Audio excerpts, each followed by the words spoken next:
What the fuck is up, Juggalos? This is the Murder Mayhem Show. I'm the host, Mitchell, and my top story today, the Gathering timeline was released. Yes, the complete timeline for all 4 days of the 20th annual Gathering of the Juggalos came out recently, and this is always an exciting thing for me because every time these timelines come out, I like to really get in there, stare it down, try to make mental notes of where I want to be at what time, which of course, it never really fully works out that way because there's just not enough time at the Gathering to see it all. But it is fun to look at. And most of the acts of the Gathering, or at least a good portion of them, I should say, had already been announced, one by one, little by little throughout the psychopathic social media pages and stuff. But when the infomercial came out, there were still a couple of big surprises in there that I was super excited for. And then they released the timeline not too long after that, so I want to get into that and break it down day by day, see what sounds interesting to me, see what I think you should be hitting up as well. We start with Wednesday, July 31st, and according to the timeline here, that will be hosted by Keegan and DJ Clay, so that's fun. Big fan of those dudes. The first thing that catches my eye on Wednesday is the Asylum Benefit Show presented by Jugganati. That starts at 2 p.m. on the Cannibal's House stage, and that is being thrown to benefit a ninja by the name of Asylum, who is apparently struggling with brain cancer at the moment, so if that's not enough reason to show up and support, there's also some pretty interesting names on the bill. We got D Lyrical from the old school intelligence and violence days. There's also Trey Pound from Chop Shop. You got Maximum Overload, Suicide, and among others, so might stop by that. We also have another name that is of interest to some of you juggalos. At 5 p.m. on the Shazam stage is Blase Rose. So I've actually never seen Blase Rose perform, so that would be a good opportunity for me to catch that if I can. There's also the standard Peep This Shit, Wolfpack Variety Show, other shit like that going on, kind of standard first day Gathering activities. Moving on to the main stage on Wednesday, the first act of the night on the main stage is C&C Music Factory, which it's one of those weird old school throwback things that the Gathering has. There's always a few weird ones like that, and I can't say I'm too terribly excited about catching that because I don't care about that. Right after that is Rehab. I used to like Rehab back in the day. I've never seen them perform. I know they've gone through group changes since way back in the day when I used to listen to them, but I still might peep that out. Right after Rehab is Ouija Mac. That's going down on the main stage. That'll be exciting to see what he's bringing to the Gathering this year, because every year he just gets more and more heat. So, you know that he's always going to outdo himself. If he can match or top what he did at last year's Gathering, that'll definitely be a good show. After Ouija Mac is Ritz. I'm a big Ritz fan. Love Ritz. I've seen him at the Gathering at least once, maybe multiple times. Who can remember? I did just see him at the Fury Fest tour, so I love Ritz. And now that Ritz is an independent artist, this is a big get for him, I would think. It's a big get for the Gathering to get him, and a big get for him to be playing the Gathering. It is a symbiotically beneficial relationship there. After Ritz is Morris Day and the Time. Now, I know this is supposed to be one of the big atom bombs of the Gathering, but I don't really give a shit about seeing this either. My interest in Morris Day and the Time begins and ends with Jay and Silent Bob. You take that aspect out of it, I could care less. That's me, personally. Just keeping it real. I'm not going to front like I'm the world's biggest Morris Day fan. I don't give a shit about seeing that. However, it does come right after Ritz, so I'll probably check it out. And after Morris Day and the Time, funny enough, is Guar. So that's probably the only time in history that Morris Day and the Time have ever and will ever be opening for Guar. And putting Guar as the headliner for that night, I thought was a pretty interesting choice.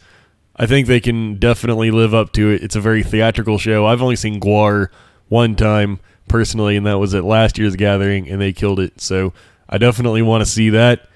Putting Morris Day between Ritz and Guar pretty much guarantees that I'll be watching that as well. Now here's where things get more dicey for me. late night. That's when you've got a shitload of events all just stacked on top of each other. So it's like, shit, what am I going to see? It's at midnight on the Shazam stage. You got Kung Fu Vampire. I would definitely love to see Kung Fu Vampire. However, at the Freak Show tent at the same time, you have Clownvis. Now, the interesting thing about Clownvis to me is that last year, it was one of those things that I was saying, I don't give a shit about seeing him. It looks stupid to me. And then I skipped out on him, and everybody said that he was great. So after that, I was kind of locked into thinking, okay, next year I'm going to see Clownvis no matter what. Like, that's going to be a priority. I want to see him. Plus, he's been doing other stuff with ICP since then, tours and shit. So he's definitely becoming more and more part of the fam, and I wanted to show my support that way and check him out. But performing the same time as Kung Fu Vampire, so that's kind of a toss-up for me. It's like, I like Kung Fu Vampire more, but I've seen Kung Fu Vampire before. And on the other hand, you have Clownvis, whom I've never seen before. So I'll have to wing it, see how I feel when the time comes. After Kung Fu Vampire on the Shazam stage is Zug Island doing the Cracked Tiles show. I could take or leave this. If I watch Kung Fu Vampire, I may just stick around and watch the Zug Island thing, but I kind of don't really care about seeing that either. After Zug Island is the Cybertronic Spree, which I don't have a real interest in, but near the tail end of their show on the Carnival's House stage is a Jump Steady performance. So I'll probably forego the Cybertronic Spree to go see Jump Steady perform, although it's probably a bummer for Jump Steady that he doesn't get to see it. Hopefully he has a few minutes to check out the Cybertronic Spree before he has to get ready for his set, because I know that Cybertronic Spree was something that Jump Steady was hyped about. And then, the most exciting thing on Wednesday, if you ask me, on the Shazam stage is ICP's acoustic set, which is still a very new thing for them. I believe this will only be the third time they've done an acoustic set. First time was at the Big Ballers party, and then they did it again at South by Southwest, and I believe this will be the third time. And everybody who has seen it says that it's amazing. So if ICP's involved, it's a can't miss for me at the Gathering. I will definitely be checking that out. And putting it on the late night stage will make it all the more interesting, because it's going to be packed. There's going to be, you know, a good portion of the Gathering is going to want to be watching that, I think. So late night is always an exciting time for the Gathering. Usually everyone's all fucked up by then, so that should be a good show. Moving on to Thursday, August 1st, and this night is hosted by Clownvis and J-Web. So that's kind of another factor in if whether or not I see Clownvis the day before. It's like, I could go see Kung Fu Vampire, and then I'll still be seeing Clownvis the next day on the main stage anyway, so it's like, I get to see Clownvis either way, so that's something else I have to consider, but that's cool. And J-Web as well, haven't really seen him around on the scene lately, so it's good to put him up there as well. Things heat up a little bit more on Thursday. They usually leave the first day kind of sparse in the daytime, because they know that's when people are getting in and setting up and shit. But Thursday really kicks off. There's a lot of good stuff going on in the daytime on Thursday. 20 Years of Gathering seminar. That's starting at 2 p.m. in the Freak Show tent. And I'm not super sure what that's going to be, but I'm interested in all the behind-the-scenes psychopathic shit. So whatever it is, it'll be interesting to me. I'm sure Jump Steady will be there. I don't know what else they have planned, but 20 Years of Gathering, there's got to be some kind of exciting stories going on. After that seminar in the Freak Show tent is the Ouija Mac seminar. And last year, I didn't even plan on showing up to the Ouija Mac seminar. It was Ouija and Light sharing a seminar. And I didn't plan on showing up, but it was before the ICP seminar.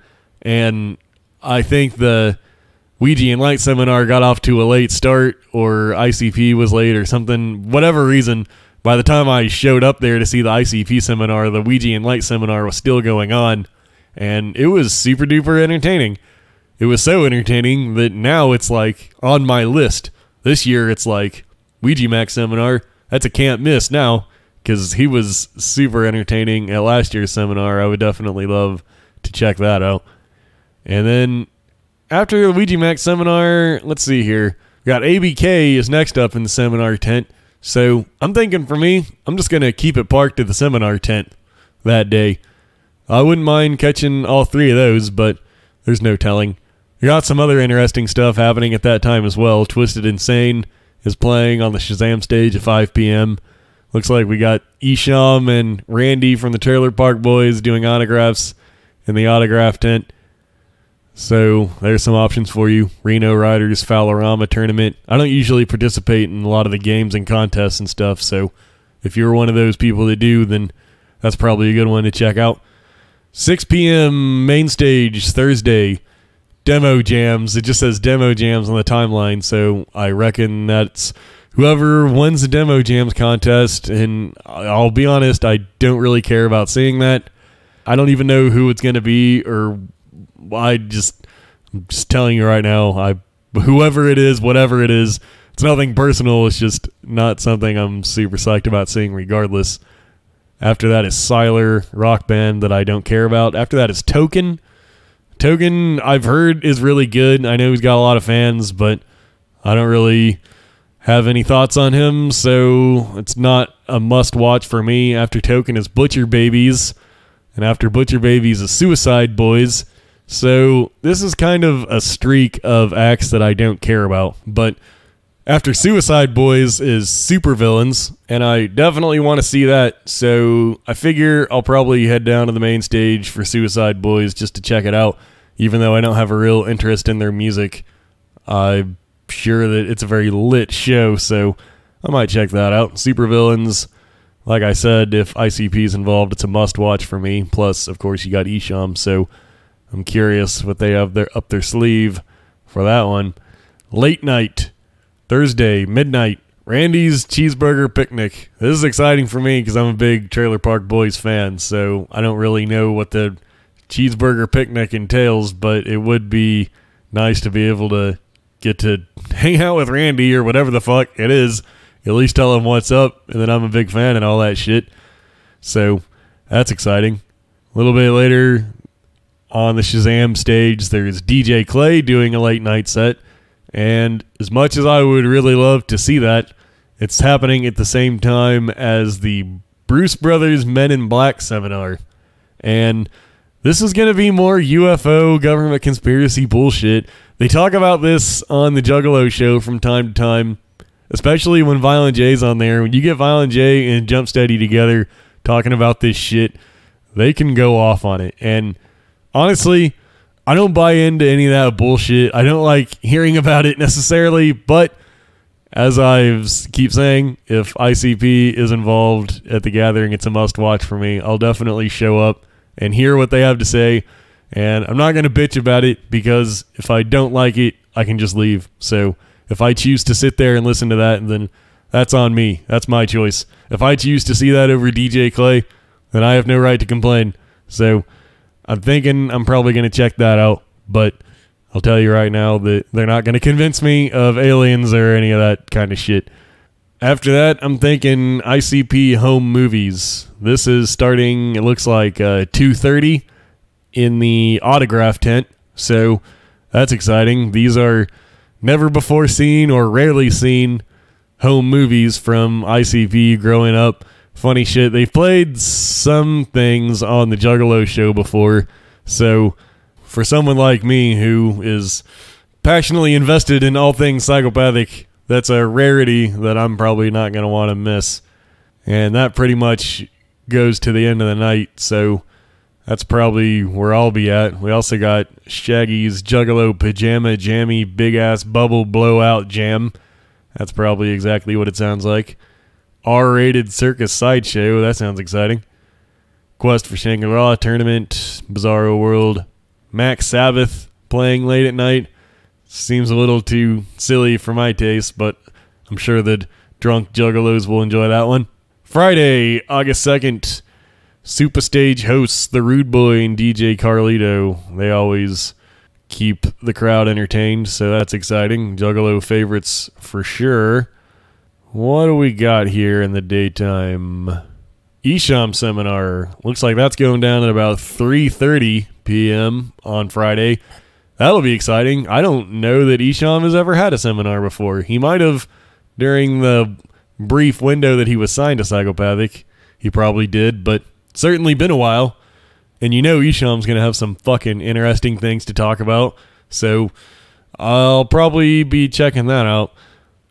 And then after that, I'm pretty good until Light on the main stage. Before Light on the main stage, we have Whitney Payton, which I could take or leave. But Light is on the main stage that night. That's cool. Good to see him. Light, I want a quick sidebar to talk about Light for a second. He put out a post on Facebook a few weeks ago, and he covered a few different topics. One thing that he said in there was that he hadn't been dropped from Psychopathic, which to me seemed like a weird way to word that. Like, if you were still on Psychopathic, wouldn't you say, I'm still on Psychopathic? To specifically word it as such, I haven't been dropped, that kind of makes me wonder. But you know me, I don't give a rat's fucking ass. Whether he's on Psychopathic or not, I don't care. I like him anyway. I want to support him. I want to check him out. So, Light, gonna want to check that out. After Light, we have Isham. That'll be fucking awesome. Isham played at the Gathering last year and did a great job. So, that'll be good to see him. Ghostmain after Isham. Don't really care about that. Bone Thugs after Ghostmain, which means I probably will be watching Ghostmain, given that he comes in between Isham and Bone Thugs. That's just how that goes sometimes. Bone Thugs, I'm a big fan. I'm excited to see them. I've only seen them once in my life, I believe. So, that'll be good. After Bone Thugs, Tech 9. Fuck yes. Tech 9 rules. Big fan. Love Tech 9. I don't know how you feel about Tech 9. I fucking love Tech 9. Good to see him there. A headlining spot is definitely where he belongs, so fuck yeah, that'll be great. And maybe he'll even do Areola. Oh, Areola. Because last year he said that he was retiring that song for everywhere but the Gathering. So I hope he lives up to his word on that and breaks out that old classic. Now here's some more exciting stuff happening late night. And I think to me, this was the most packed night on the schedule where I'm really going to have to make some choices. Alright, first, going the entire late night is the Juggalo Yacht Club Weekend at Yachty's party, which I believe will include Light, Ouija Mac, and Big Hoodoo. That shit sounds lit as fuck. Going from midnight to 4 a.m. In those 4 hours, I damn well better find some time to squeeze that in, because I keep hearing how awesome the Yacht Club party is, and I've yet to attend one. And I know some people in the Yacht Club, and sometimes I tell them that I'll try to stop by, and then it never happens. So I would really like to check that out finally. But this is the most packed late night, if you ask me. On the Freak Show tent, starting at midnight, Gilbert Gottfried, whom I've never seen at the Gathering or otherwise, but I'm fucking 34 years old, so I remember how awesome Gilbert Gottfried is. He's just one of those dudes that's always been there and always been awesome. And he's performed at the Gathering before, and watching his previous set on YouTube, I found it very entertaining. So Gilbert Gottfried I would love to check out. However, about halfway through Gilbert is the Have-Nots. Fuck. That's ABK and Big Hoodoo, and there's never been a Have-Not slot at the Gathering before, and it's something that I've been demanding for years. And sometimes during ABK's set, Big Hoodoo will come out and do some tracks, and sometimes during Big Hoodoo sets, ABK will come out and do some tracks, and they've done tours together where they do Have-Not tracks, but to have their own slot at the Gathering is a long time coming, and from what I understand, they'll also be releasing a new CD at the Gathering as well, so that'll be even more nice. There's new songs and shit. That'll be great. So, Gilbert, I would love to see. It's a shame that if I do see Gilbert, I'll probably have to duck out halfway through, because I'd really like to see that Have-Not show. And then after the Have-Nots is Madchild. I'm a big fucking fan of Madchild. And he was supposed to play, what was it, probably 2 years ago, and he didn't. that bummed me out, and I haven't seen Mad Child since then, so I would definitely love to see him this year. But that's going on at the same time as not only the Yacht Club party, but Soopa Mania as well on the Super Stage. And I wouldn't say I'm the world's biggest JCW fan. I like it. I find it very entertaining, especially when Shaggy's doing the commentary. But Super Mania, Bloody Mania, that's one thing that I do like to check out if I have the opportunity. And this also includes Violent J and Rude Boy's retirement matches that they've been hyping up for a while. So if nothing else, I would at least like to stop by the end of Super Mania and check out the main event. But yeah, there's just not enough fucking time to see everything. And also going down during Super Mania is King Spade, D-Loc, and Johnny Richter. Big fucking fan of those guys. I would love to see that. And also at the same time as King Spade and Super Mania and the Yacht Club party, ICP Home Movies Part 2. So that's probably on the chopping block for me as much as I would like to see it. But seeing as that they split it up into 2 nights, they have Home Movies Part 1 on Thursday and then Home Movies Part 2 on Friday, I could probably rationalize skipping out on Part 2 as much as I would really love to fucking see it. Maybe I can watch it on YouTube later or something, but fuck. And then, not only that, during ICP Home Movies, King Spade, Yacht Club Party, and Supermania is Juggalesque, which is another thing that I've always wanted to see and never have. And these days I spend so much fucking time on Twitter. I've actually, kind of got to know some of these Juggalesque people, at least, via Twitter and all that. So I would like to be able to show up and support them, but who has the fucking time? So this night is a real fucking toss-up. I might just be bouncing around from place to place to place, trying my damnedest to squeeze in everything, at least a little bit of everything that I want to see that night, but it's going to be tough. Probably, fuck. Yeah, see, I don't fucking know. I was going to say probably the only thing I can guarantee is catching Rude Boy versus Violent J at Supermania, but we'll just have to see how it works out. And then closing night on the Shazam stage is KRS-One. Now, I haven't talked about this since KRS was announced for The Gathering. I know a lot of people really love KRS-One, and I understand his legendary status. I get it. But he said some dumb shit a few years ago, and believe me, I don't relish getting into it and talking dirt and shit. Like, I don't want to do that, but I almost feel compelled to justify why I'm not into KRS-One. And it involves some comments he made regarding Africa Bambaataa. And if you want to look into all that, look up KRS-One Africa Bambaataa. It's probably going to be one of the top search results. And it was so supremely horrid what he said, in my opinion, that I just can't look at him the same. And he went and tried to backpedal it later, but I'm not buying it. Like, he tried to claim that he didn't say what they said that he said, but when you look at the quotes and look at what he said, it doesn't look good. So I'm not into it. And for that reason, I don't give a fuck if I see KRS-One or not. And if you want to see him, more power to you. But I didn't grow up listening to him or anything really, so I don't even have that attachment to it. So it's just like, I could take him or leave him.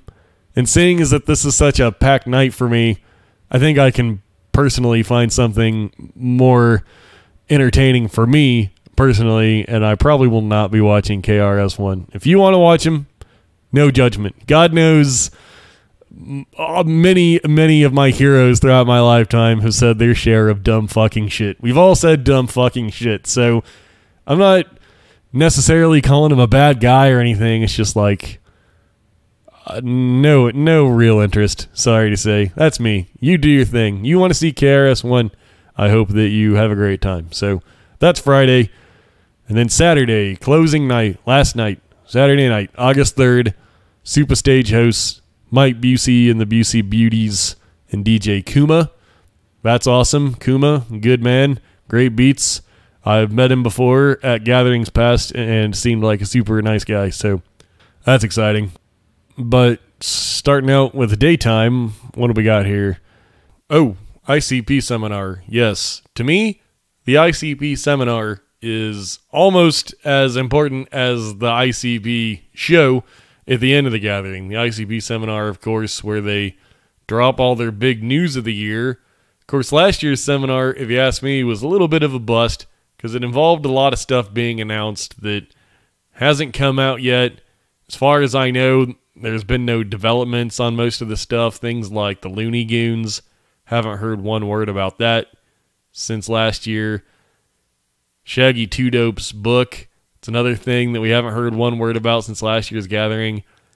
Violent J's high-end Violent Wear, haven't seen any of that come out. We did see some Violent Wear t-shirts come out from Violent J a while back, but at a seminar he was talking about like high-end clothing. May have also been talk of a Psychopathics from Outer Space 4. I believe that was said at last year's seminar. It was said somewhere last year, pretty sure. So who knows? I wish that for the seminar they would only announce things that they have ready to go. Don't just go up there and say some shit because you want some cool shit to talk about. Just talk about the shit you have in the pipeline, and that will be good enough. I mean, juggalos aren't picky. Just you don't got to make stuff up. Just tell us what you've got ready to go, and I'll be happy with that. But regardless, the ICP seminar is always one of the most important things to me. And what else do we got here? Got Light and Ouija Mac autographs, ABK autographs, Fego launching contest, Dead Game.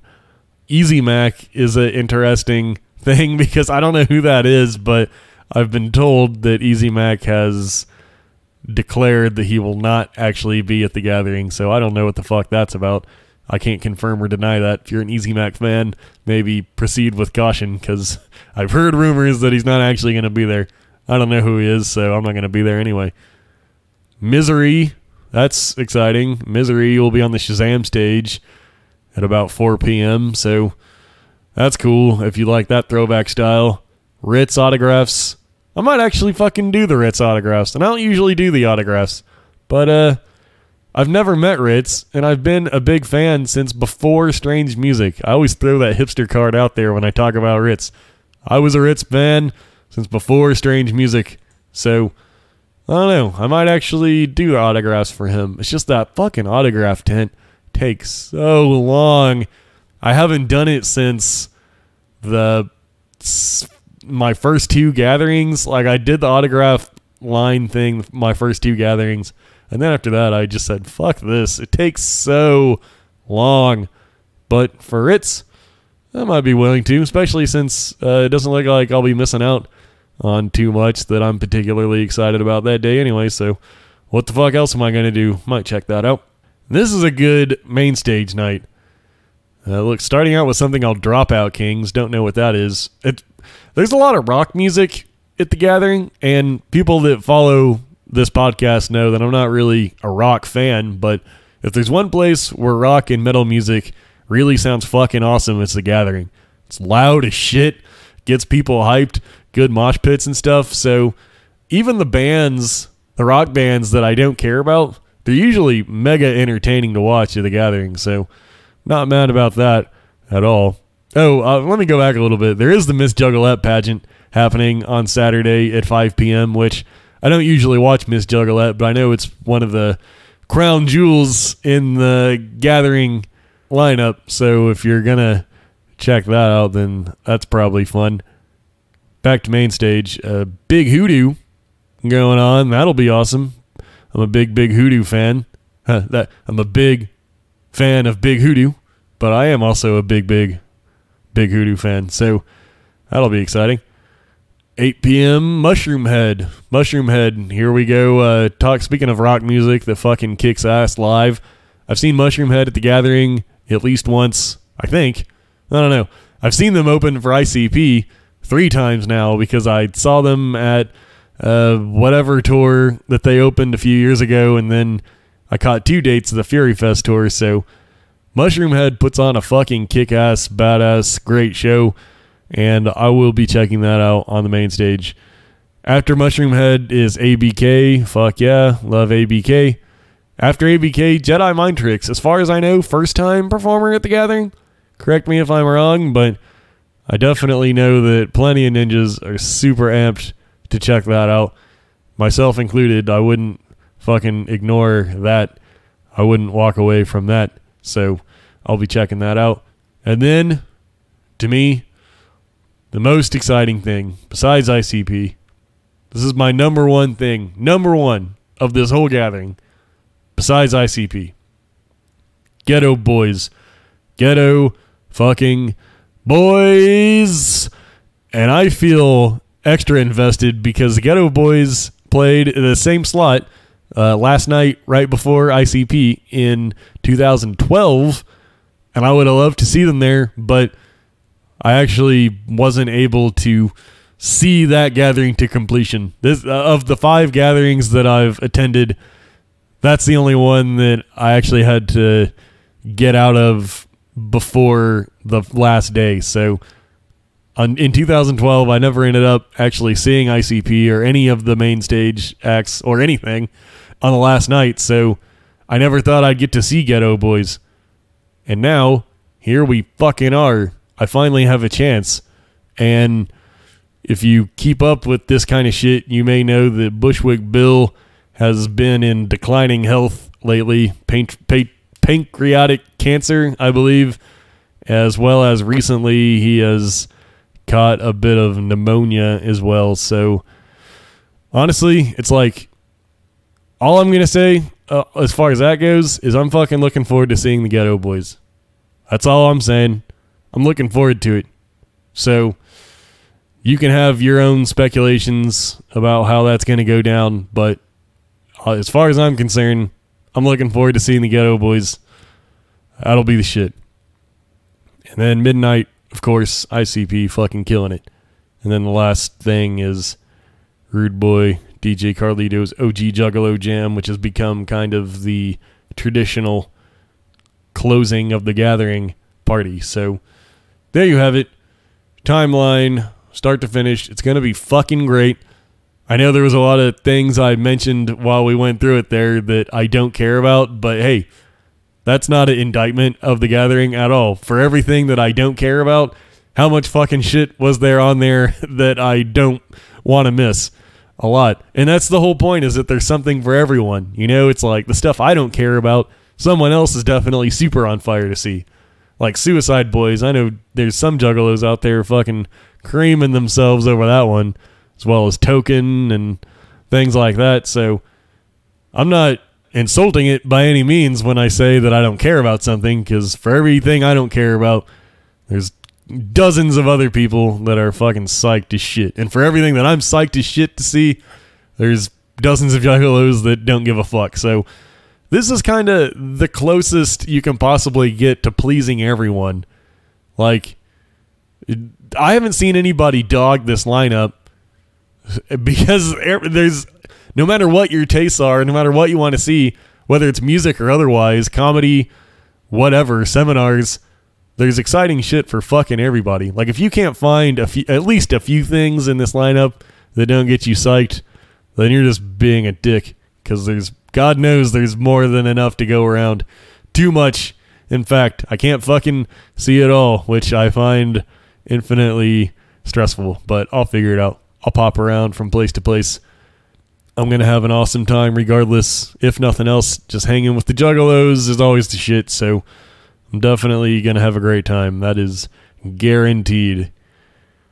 So, next thing I want to get into, ICP's Fury Fest tour. I recently caught a second date of that.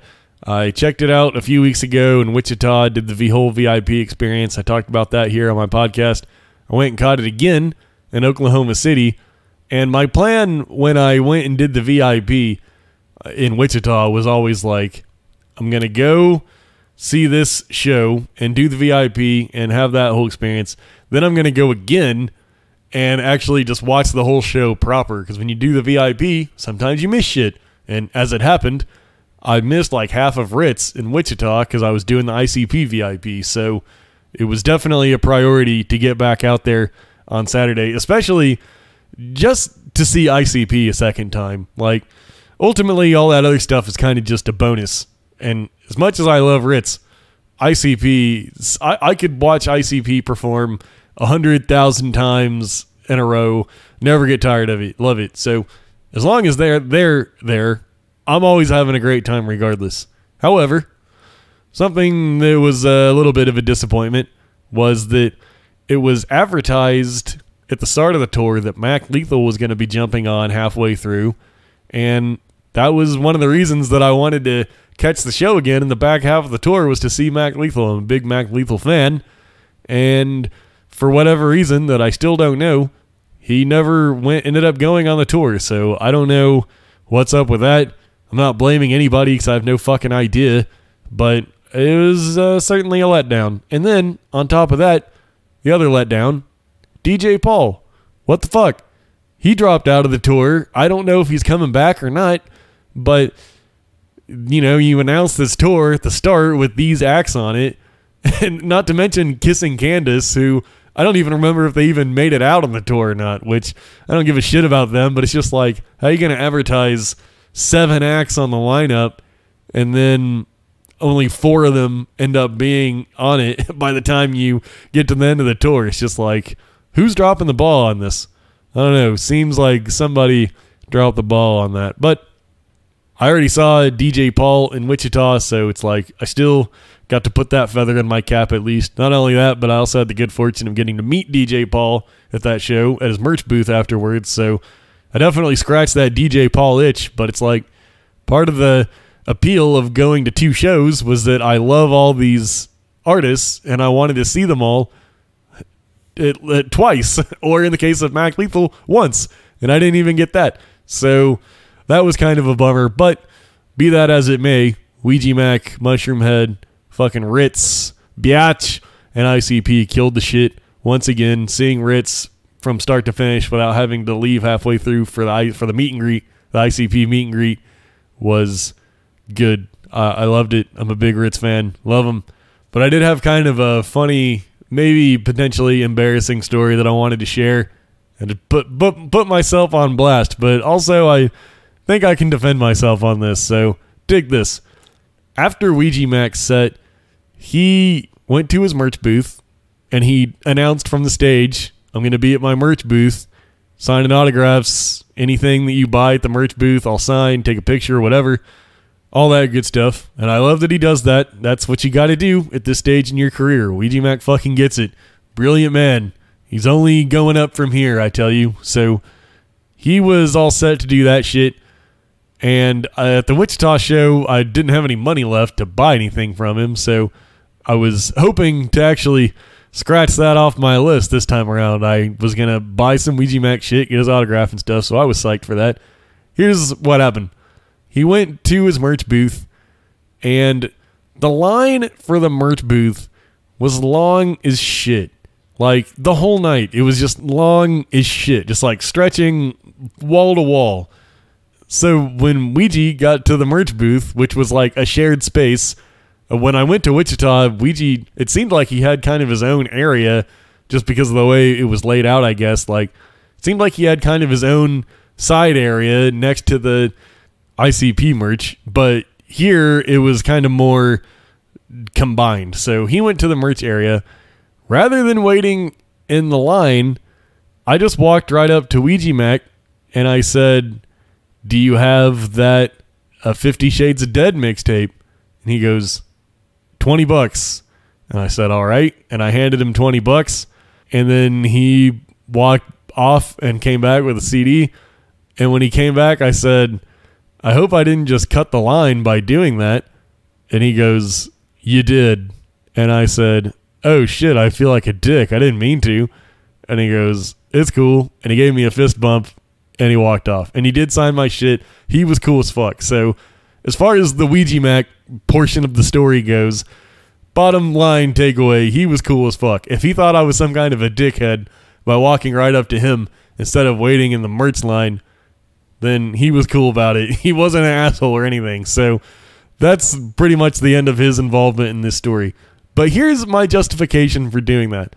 And I don't think I did cut the line. In my mind, I didn't cut the line because that line was long as fuck.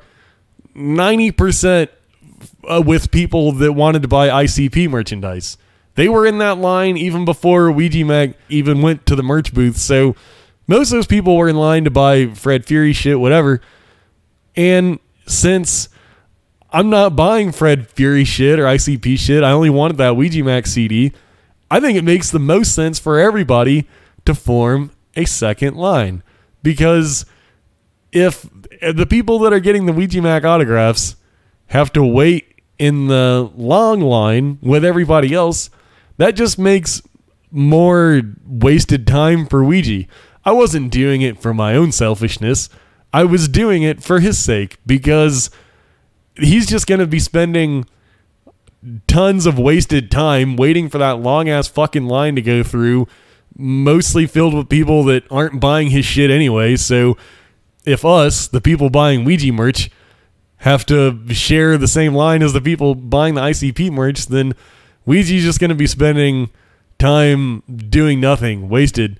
It was in his best interest, I think, to have the people buying his shit go directly to him. So that's where I was coming from on that. I just wanted to get that out there in hopes that Ouija might catch wind of this and realize that I wasn't just being an asshole who was skipping the line. It's like, I'm not inconveniencing the people in the main line at all because I handed my money directly to Ouija, who handed me the CD after he signed the shit, true to his word, signed the shit, handed me the CD.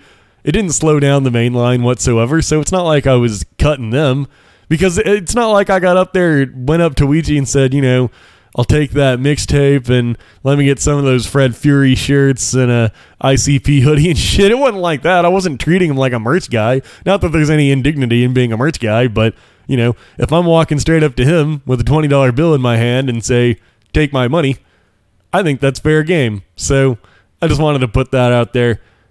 I don't know if I made a dickhead of myself in front of Ouija, who now thinks I'm some kind of a line cutter, but it wasn't like that. So anyway, I just thought that was kind of funny.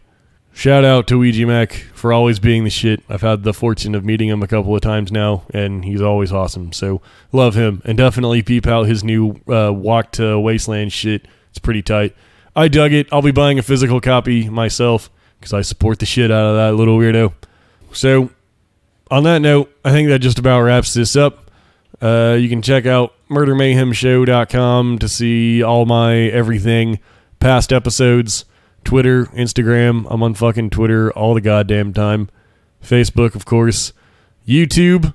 So that's exciting. If there's anyone that is curious how my Twitch channel is going, basically I only did it 2 times and I haven't done it since then, but it's not dead. It's just didn't make the big splash that I thought it would, so hasn't really been a top priority for me. But my Twitch channel, Who Won a Game, will be returning sooner or later, if that's the kind of shit you're interested in.